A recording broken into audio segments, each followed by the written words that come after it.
Sa ngalan ng Ama, ng Anak at ng Espiritu Santo, Amen. ang pagpapala ng ating Panginoong Hesukristo, ang pag-ibig ng Diyos Ama, at ang pagkikipagkaisa ng Espiritu Santo, naway sumainyong lahat. At sumayin rin.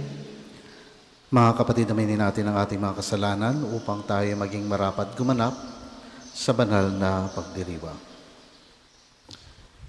Inaamin ko Sa makapangyarihan Diyos at sa inyo mga kapatid, na lubha ako nagkasala sa isip, sa salita at sa gawa, at sa aking pagkukulang.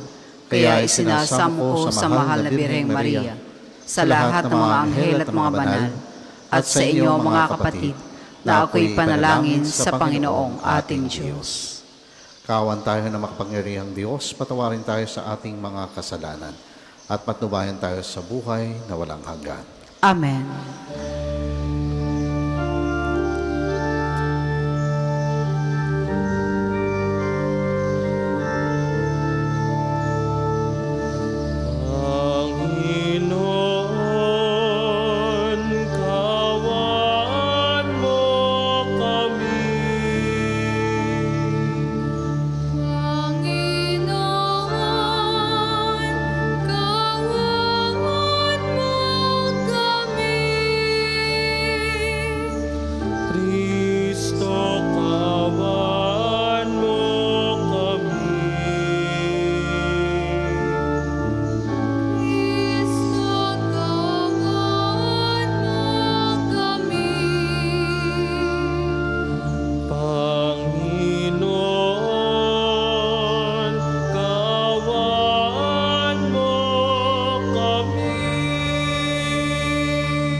Manalangin tayo.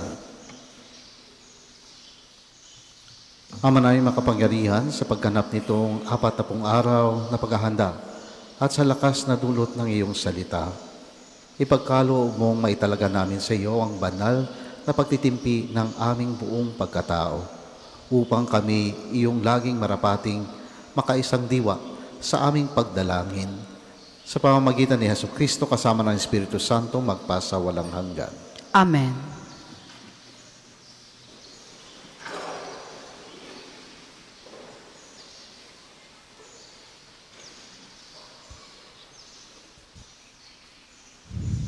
Pagbasa mula sa aklat ng Deuteronomio. Nagsalita si Moises sa mga tao. Ngayon, mga Israelita, upang mabuhay kayo ng matagal at makarating sa lupaing ibinigay sa inyo ng Panginoon, unawain ninyong mabuti at sundin ang tuntuning itinuturo ko sa inyo. Ngayon nga'y tinuturo ko sa inyo ang mga tuntuning ito upang sundin. Unawain ninyo ito at sundin mabuti. Sa gayon, makikita ng ibang bansa ang inyong karunungan at lawak ng pangunawa. Sa gayon, hindi nila mapipigilang sabihin ang ganito. Ang bansang ito ay matalino at may malawak na pagkaunawa.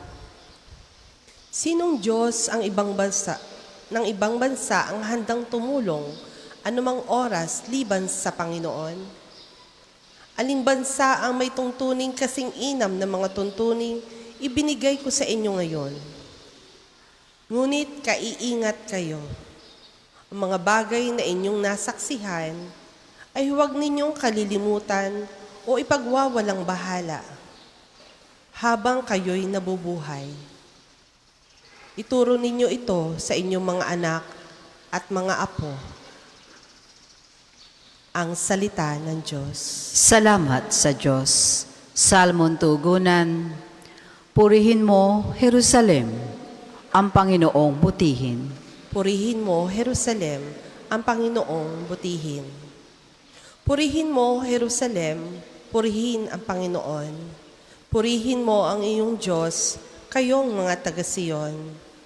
Yaong mga pintuan mo ay siya ang nag-iingat.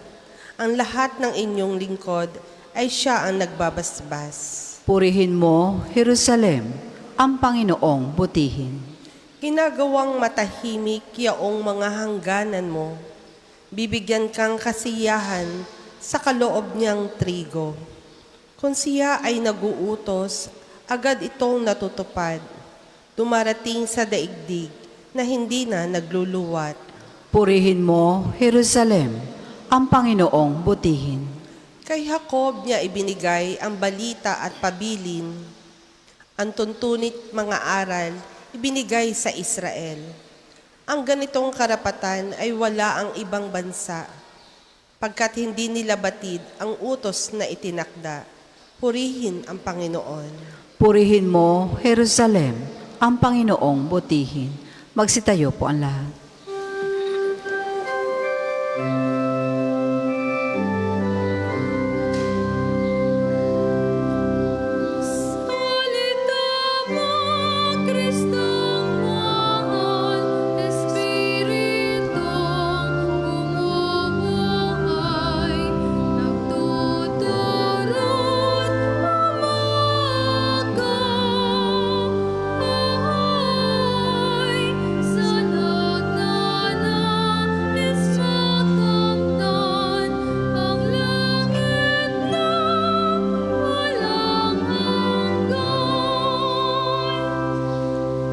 Sumainyo ang Panginoon. At sumayin niyo rin, Ang mabuting balita ng Panginoon ayon kay San Mateo.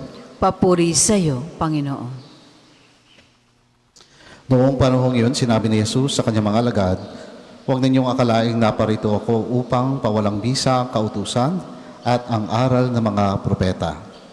Naparito ako hindi upang pawalang bisa kundi para ipaliwanag at ganapin ang mga iyon. Tandaan niyo ito, magwawakas ang langit at ang lupa, ngunit ang kaliit-liitang bahagi ng kautusan ay di mawawalan ng bisa hanggat hindi nagaganap ang lahat. Kaya't sino mang magpawalang halaga kahit sa kaliit-liitang bahagi nito at magturo ng gayon sa mga tao ay ibibilang na pinakamababa sa kaharian ng Diyos. Ngunit ang gumaganap ng kautusan at nagtuturo na tuparin iyon ay ibibilang na dakila sa kaharian ng Diyos." Ang mabuting balita ng Panginoon. Pinupuri ka namin, Panginoong Heso Kristo. Magandang umaga po sa ating lahat. Mga minamahal kong kapatid, ngayong panahon ng Kwaresma, tayo'y hinihikayat na magnilay sa ating pagiging Kristiyano at sa kung paano natin isasabuhay ang mga aral ng Panginoon sa ating buhay. Marahil karamihan na sa atin na napapaisip na baka ang mga lumang tuntunin o kautusan ng banal na kasulatan ay hindi na mahalaga sa ating panahon ngayon. Outdated na po daw kasi. May mga panibago na teknolohiya, may mga bagong pamamaraan.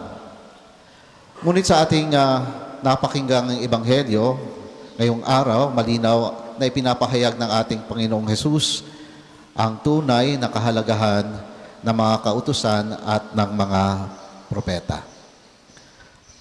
Maraming tao ang nag-aakala na noong dumating ang ating Panginoon, pinabayaan na niya ang mga lumang tuntunin ng Diyos. Parang hindi na natin kailangan ng lumang tipan. Ngunit hindi po ito totoo. Sinabi ng Panginoon na hindi niya binabago, winawasak ang anumang bahagi ng batas o ng mga propeta. Sa halip, ito pinapakita niya ang tunay na kahulugan at layunin nito. Parang isang bahay na may matibay na pundasyon. Hindi po natin kailangang buwagin ang pundasyon para mapaganda o mapahusay ang bahay. Sa halip, ginagamit natin ito bilang batayan para gawing mas matibay at magamit pa ito sa mga susunod na henerasyon. Ganon din po ang kautusan ng Diyos. Ang mga ito ay pundasyon ng ating pananampalataya at hindi dapat mawawala o mababago. Pawang katotohanan naman po ang mga nababasa rin natin sa lumang tipan, katulad na lamang ng pagbabawal na kumain ng baboy, pagbabawal na kumain ng mga hipon, alimasag. Bakit? Di po ba pag nasobrahan natin, hina-high blood tayo? Sasakit ang ating batok. Putok-batok, pinapahalagahan tayo ng Panginoon sa pagsunod sa mga utos na ito. Ngunit hindi sapat na sundin lamang natin ang mga tuntunin bilang superficial na bagay o yung mababaw lamang. Mahalaga na maunawaan po natin at isapuso ang mga layunin nito. Halimbawa na lamang yung ipinagbabawal na tayo manakit ng pisikal. Di po ba, bawal naman po talaga. Kundi makukulong tayo. May batas tayo niyan, no? Kundi dapat bawal rin tayong manakit sa pananalita at sa kaisipan. When we harbor bad thoughts, bawal po dapat. Anong ibig sabihin nito kung layunin ang ating pag-uusapan? Dapat tayo'y magmahal. Kasi pag tayo nagmamahal, ayaw natin masaktan ang taong minamahal natin o yung taong ating nakakasalumuha. Ang siste, mahal ba natin sila? Yun ang malaking tanong. Sa panahon ng Kwaresma, tayo inaanyayahan na suriin muli natin ang ating mga gawi. Tingnan natin ang kautusan bilang isang hindi paghihigpit. O dapat natin itong tingnan bilang gabay na naglalayong gawing mabuti at tayo mas maging mapalapit sa ating Panginoon. Ang kautusan po ay nagbibigay sa atin ng proteksyon. Hindi po ito nagpapahirap sa atin. O tignan natin, o sa pananaw natin, ay pinapahirapan tayo. Katulad na lamang po ng mga batas, kahit sa siyensya, meron po tayong law of inertia, law of gravity. No? Pag tayo umakyat ng puno, tapos tayo tumalon, pagbagsak natin, mapipilay tayo dahil sa puwersa. If we go against the law, mahihirapan tayo o mapapahamak tayo. Ganon din ang kautusan na ibinibigay sa atin ng ating Panginoon. Sabi rin ng ating Panginoon na sino mang babaguhin ang mga kautusan na ito at iba ang ituturo ay magiging pinakamababa sa paningin ng ating Panginoon. Ngunit ang sino mang susunod at magtuturo ng mga aral na ito ay ituturing na dakila sa kaharian ng langit. Ibig sabihin po nito, mayroon po tayong tungkulin na hindi lamang natin sinusundan ang mga aral o kautusan, kundi dapat din natin itong ipamulat sa iba upang maproteksyonan din sila, lalong-lalo na ang mga mahal natin sa buhay. Hindi sa paraang mapanghusga, kundi sa paraang may pagmamahal at pangunawa. Umpisahan po natin ito sa ating mga tahanan, sa ating mga workplaces, sa ating komunidad. Tayo'y maging huwaran ng mabuting asal na batay sa kanyang mga kautusan. Mga minamahal kong kapatid, ngayong Kwaresma, hayaan nating bigyang pahalaga o pahalagahan natin ang mga kautusan ng Diyos. Paano po natin malalaman? Tayo magbasa ng ating mga Biblia. Baka yung Biblia lang natin ay nandun lang sa altar, inaalikabok na, di nabubuklat. Pag ating binuklat, mapapahatsing pa tayo dahil hindi na nga nabubuklat. Hindi po sila mga lumang batas na pwede po nating o basta-basta na lang nating kakalimutan, kundi mahalagang gabay na naglalayong magdadala sa atin patungo sa kaligtasan at sa maganda't mabuting buhay.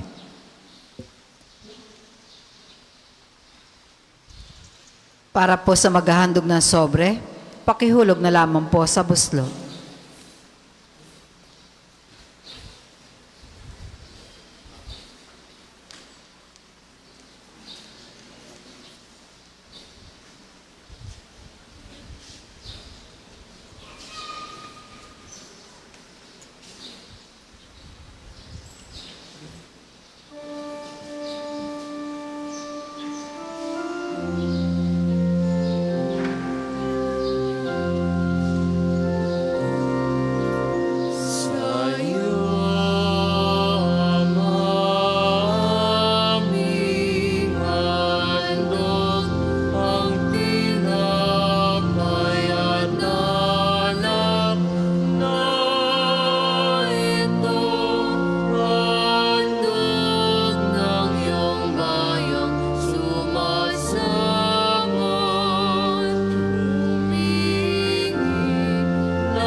Magsitayo po ang lahat.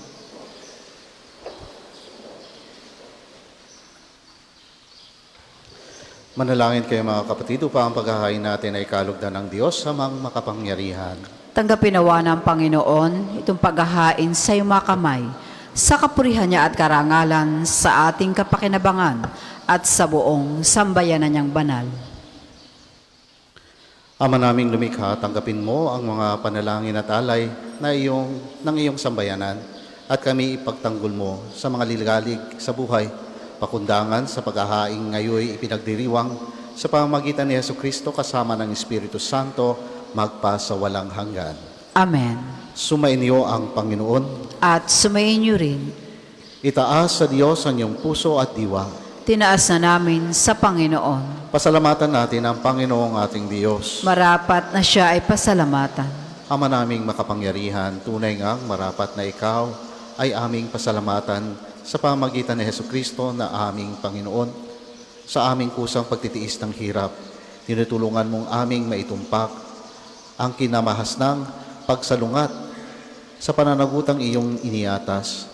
Sa aming pagtulad sa anak mong mahal na nagpakasakit para sa tanan, ang pagsasikap namin iyong kinalulugdan at ang pagpapakabuti namin iyong kinararangal. Kaya kaisa ng mga anghel na nagsisiawit ng papuri sa iyo nang walang humpay sa kalangitan, kami nagbubunyi sa iyong kadakilaan.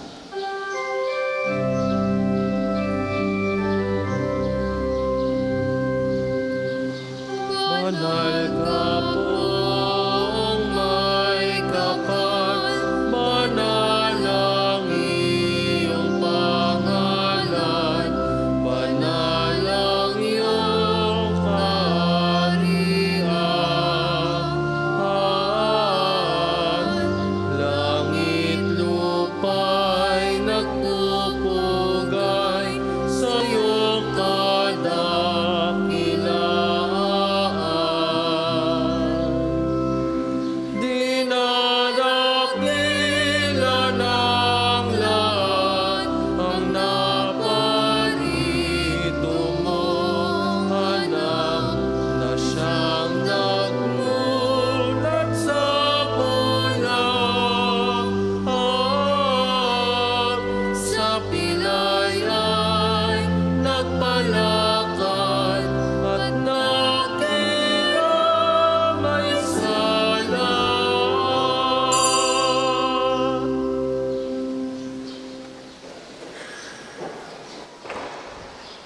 Ama naming banal, ikaw ang bukal ng tanang kabanalan. Kaya't sa pamamagitan ng iyong Espiritu, gawin mong banal ang mga kaloob na ito upang para sa amin maging katawan at tugo ng aming Panginoong Hesukristo. Bago niya pinagtiis ang kusalungkot na maging handog, hinawakan niya ang tinapay, pinasalamatan kanya, pinaghati-hati niya iyon. Iniabot sa kanyang mga alagad at sinabi, tanggapin niyong lahat ito at kanin. Ito ang aking katawan na ihahandog para sa inyo.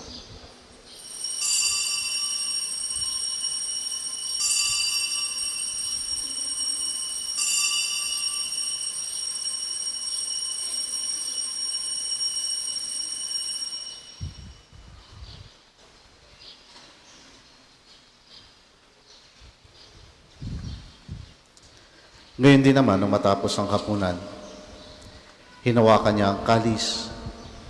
Muli kanyang pinasalamatan. Iniabot niya ang kalis sa kanyang mga alagad at sinabi, tanggapin niyo lahat ito at inumin. Ito ang kalis ng aking dugo, ng bago at walang hanggang tipan. Ang aking dugo na ibubuhos para sa inyo at para sa lahat sa ikapagpapatawad ng mga kasalanan. Gawin ninyo ito sa pag-alala sa akin.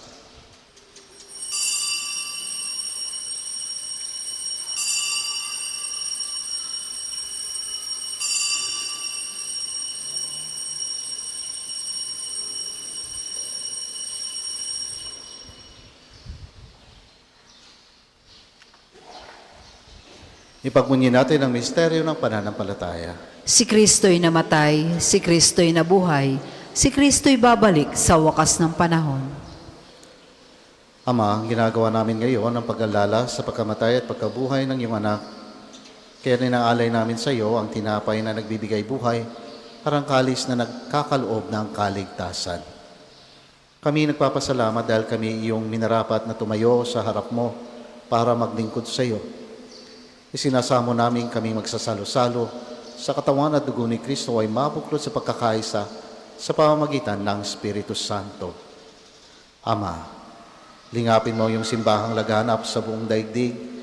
Puspusin mo kami sa pag-ibig kay San Leon na aming Papa at ni Gilbert na aming obispo at ang tanang kaparian. Alalahanin mo rin ang mga kapatid naming nahimlay na may pag-asang sila'y muling mabubuhay. Gayon din ang lahat ng mga pumanaw. Kawaan mo sila at patuloyin sa iyong kaliwanagan. Kawaan mo at pagindapatin kaming lahat na makasalo sa iyong buhay na walang wakas. Kaisa ng mahal na Berheng Maria na ina ng Diyos, ni San Jose na kanyang kalinis-linisang esposo, kaisa ng mga apostol at ang lahat ng mga banal na namuhay dito sa daigdig ng kalugod-lugod sa iyo. May pagdiwang nawa namin ang pagpupuri sa ikararangal mo sa pamamagitan ng iyong anak na aming Panginoong Heso Kristo. Sa pamamagitan ni Kristo, kasama niya at sa Kanya, ang lahat ng parangal at papuri ay sa iyo, Diyos amang makapangyarihan, kasama ng Espiritu Santo, magpa sa walang hanggan. Amen. Amen.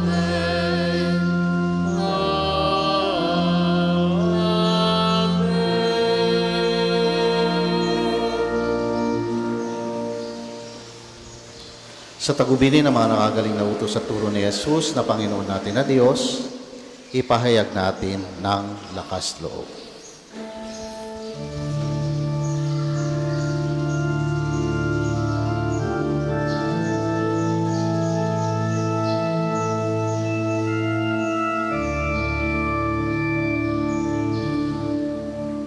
Ama namin, sumasalangit ka. Sambahin ang ngalan mo. Mapasa amin ang kaharian mo. Sundin ang loob mo dito sa lupa para nang sa langit.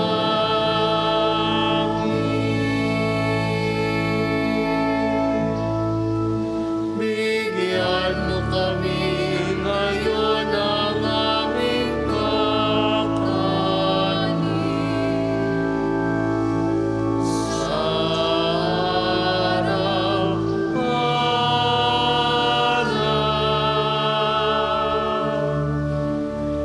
at patawarin mo kami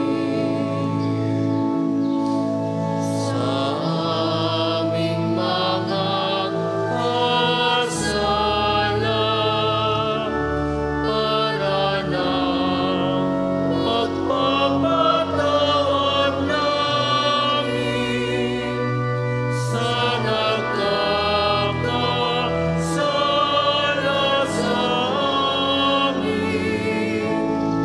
At huwag mo kami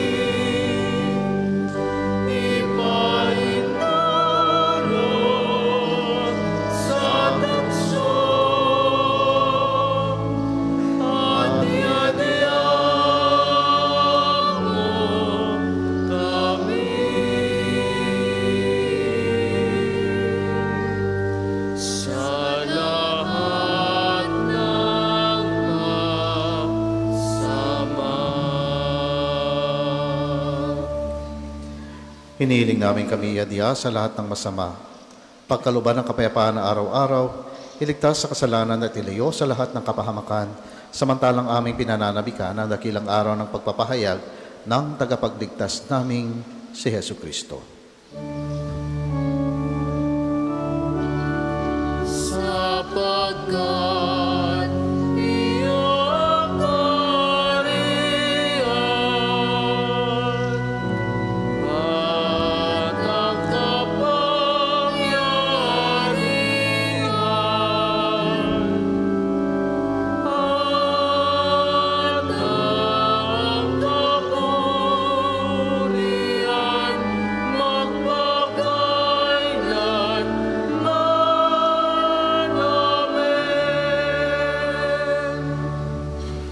Panginoong Heso Kristo, sinabi mo sa iyong mga apostol, kapayapaan ang iniwan ko sa inyo, ang aking kapayapaan ang ibinibigay ko sa inyo.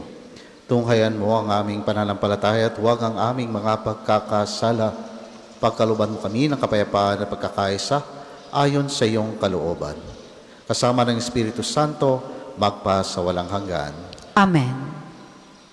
Ang kapayapaan ng Panginoon ay laging sumainyo. At sumayin niyo rin.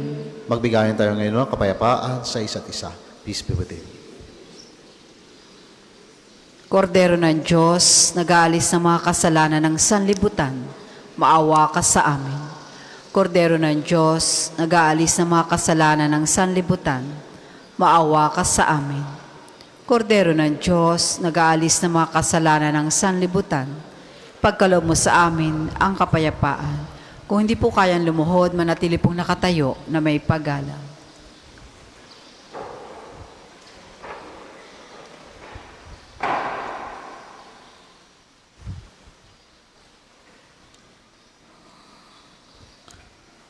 Ito ang kordero ng Diyos. Ito ang nag-aalis ng mga kasalanan ng sanlibutan. Mapalad ang mga inaanyayahan sa kanyang piging. Panginoon, hindi o karapat-dapat na magpatuloy sa iyo, ngunit sa isang salita mo lamang ay gagaling na ako.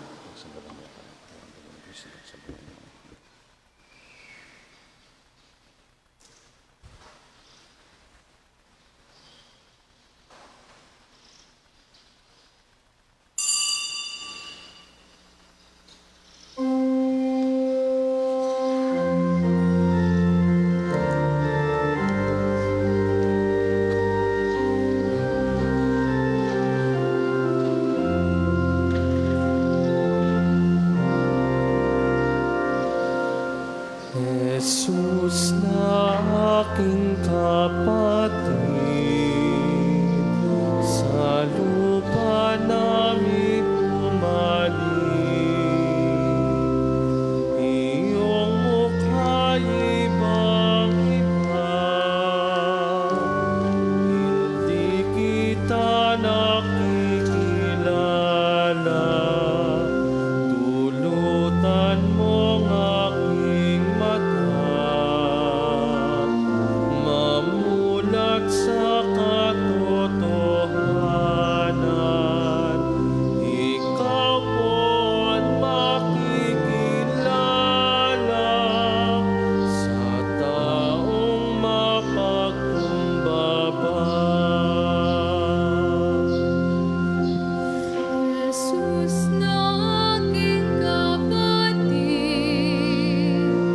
putikin man ang iyong sapin, punit-punit ang iyong damit, nawa ika'y mapasa akin, tulutan mong aking mata. Mamulat sa katotohanan, ikaw pa ang makikilala sa taong mapagkumbaba.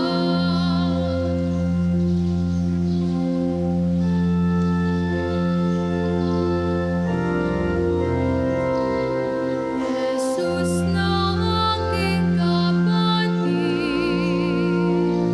sa lupa namin bumalik. Iyong mukha'y ibang-iba, hindi kita nakikilala. Tulutan mong aking mata, mamulat sa katotohanan, ikaw pa ang makikilala sa taong mapagkumbaba.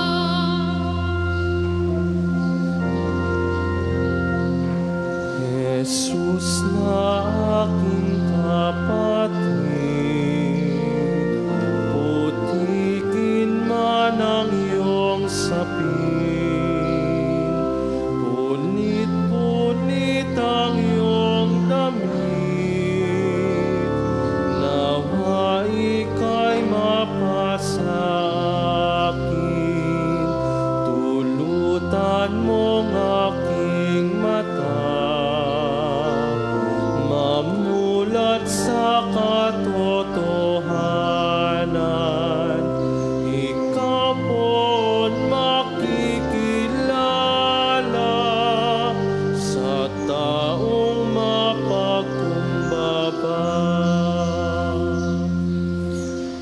isasagawa pong second collection ay ginagamit para sa patuloy na pagpapaunlad ng parokya at pambansang dambana ni Santo Padre Pio at para sa mga pangangailangan ng matatanda at may sakit na mga pari na Archdiocese na Lipa. Salamat po sa inyong mga handog.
Tayo po ay magsitayo. Manalangin tayo. Ama namin mapagmahal, kami naway pabanalin ng aming pinagsaluhan sa hapag ng banal ng pakikinabang sa pagiging dapat namin sa mga pangakong ibibigay sa pamamagitan ni Jesucristo kasama ng Espiritu Santo magpa sa walang hanggan. Amen. Sama-sama po natin dasalin ang panalangin ng pagtitiwala kay Santo Padre Pio. Padre Pio, taga Petrogina, monghing banal, pintakasing santo na milenyong kasalukuyan, gabay namin sa pagtahak sa landasing makalangit, takbuhan sa pangailangan, huwaran ng pagtitiis. Sa iyo namin inilalapit aming mga kagipitan, sa iyo po ibinibilin kalusugan at kabuhayan.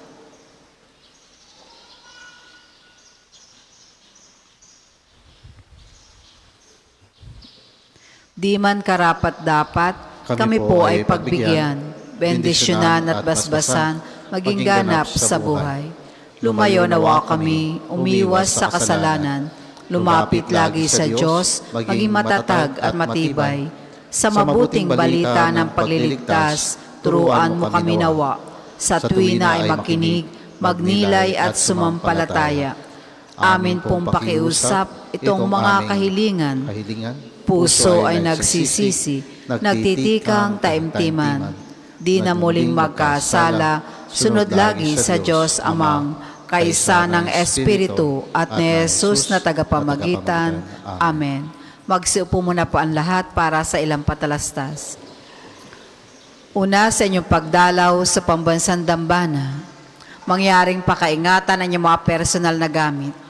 Hangad namin na isa matiwasay at maayos na pagbisita sa National Shrine. Kalawa, nais po namin ipagbigay alam sa inyo na ang Padre Pio Healing Bundle ay available sa ating mga tindahan. Ang langis na kasama nito ay may halo na langis mula sa puno na olibo na binasbasa ni Padre Pio nung siya'y nabubuhay pa. Naway magindaan ang ating healing bundle sa pagkakamit ng kagalingan mula sa Diyos. Ikatlo, mga kapiyo, malagod namin kayo inaanyayahan sa isasagawang lakbay parokya sa darating na ika-26 ng Marso, araw ng Huwebes.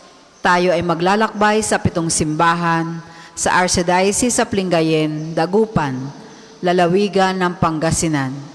Ito ay nagkakalaga ng 3,500 para sa mga detalye at pagpapalista.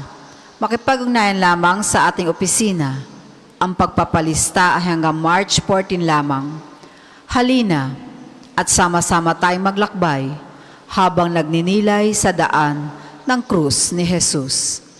Ikaapat, bahagi na ating mga pangkwaresmang gawain, mayroon po tayong pagdarasal ng Istasyon ng Krus tuwing araw ng Biyernes, ika-3 na hapon. Ang mga aklat dasalan ay available sa ating mga tindahan. Ikalima, pinagbibigay alam po sa lahat na ang tanggapan para sa ating mga pamisa at car blessing ay inilipat na sa ibabang palapag ng belfry or kampanaryo. Ika-6, sa darating na March 23 ay araw ng pagpapagaling ng Panginoon sa pamamagitan ni Padre Pio. Ang mga oras na healing mass at healing liturgy na may paggagawad ng langis sa ika-9 ng umaga at ika-5 ng hapon, kayo at ang inyong mga may sakit ay inaanyayahan. Kaugnay po nito, mula ika-8 na umaga hanggang ika-3 ng hapon, patuloy nating pagkakalob sa inyo ay bapang gawain ng pagpapagaling tulad ng spiritual counseling direction, medical assistance, legal counseling, psychological support, family and marital counseling, feeding program, dental at eye check-up at acupuncture. Layunin natin magkaroon ng pangkalatang kagalingan, lalo tigit ang mga kapatid nating mahihirap at kapuspalad. Sa mga lubos na nangangailangan ng pagkonsulta, kayo po ay makipag-ugnayan na agad sa ating opisina para sa pagpapalista at reservations. Simula March 23, sa tulong ng Blesses Diagnostic Laboratory at PhilHealth Yakap, magkakaroon na rin tayo ng libreng blood test kabilang ng blood sugar, kolesterol at creatinine. Para sa detalye at pagpapalista, makipag-ugnayan tayo sa opisina at hanapin si Miss Bernadette. Dalhin lamang ang PhilHealth ID o anumang government-issued ID. Ang susunod pong misa ay sa ganap na 12 ng umaga. Maraming salamat at mangyaring panatilihin natin ang kalinisan, katahimikan, at diwa ng pananalangin sa loob at labas ng ating mga simbahan. Magsitayo po ang lahat para sa pagbabasbas ng religious articles. Mga kapatid, manalangin tayo sa Diyos sa mga makapangyarihan upang tayo'y maging kawangis ni Kristo sa taimtim na pagdalangin sa tulong ng mga larawan at dasalan. O Diyos, Ikaw ang bukal ng lahat ng pagpapala at biyaya. Ibuhos mo ang iyong bendisyon sa mga gamit na ito sa pananalangin.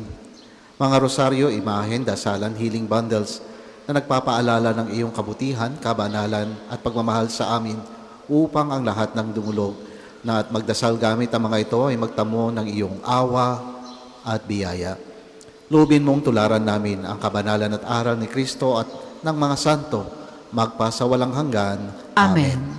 Ama namin, sumasalangit ka. Sambahin ang ngalan mo, mapasa amin ang kaharian mo. Sundin ang loob mo dito sa lupa para nang sa langit.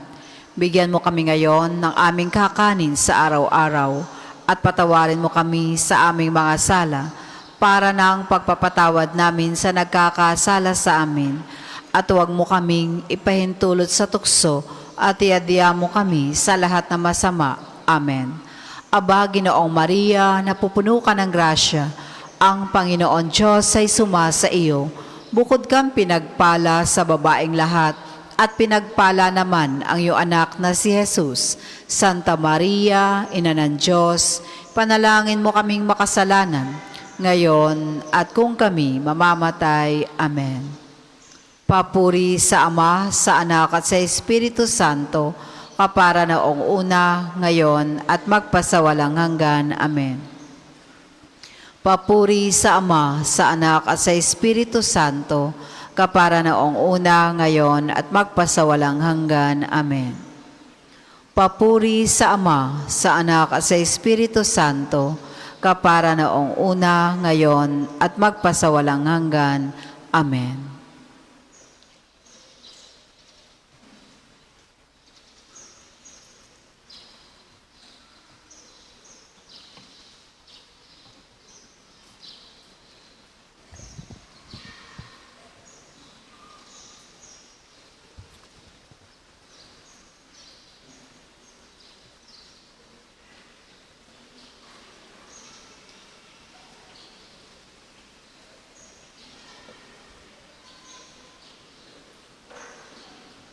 Sumainyo ang Panginoon. At sumayin niyo rin. At pagpalain kayo na makapangyarihan at mapagmahal na Diyos, Ama, Anak, at ng Espiritu Santo. Amen. Tapos na po ang ating pagdiriwang, humayo tayong lahat na mapayapa. Salamat sa Diyos.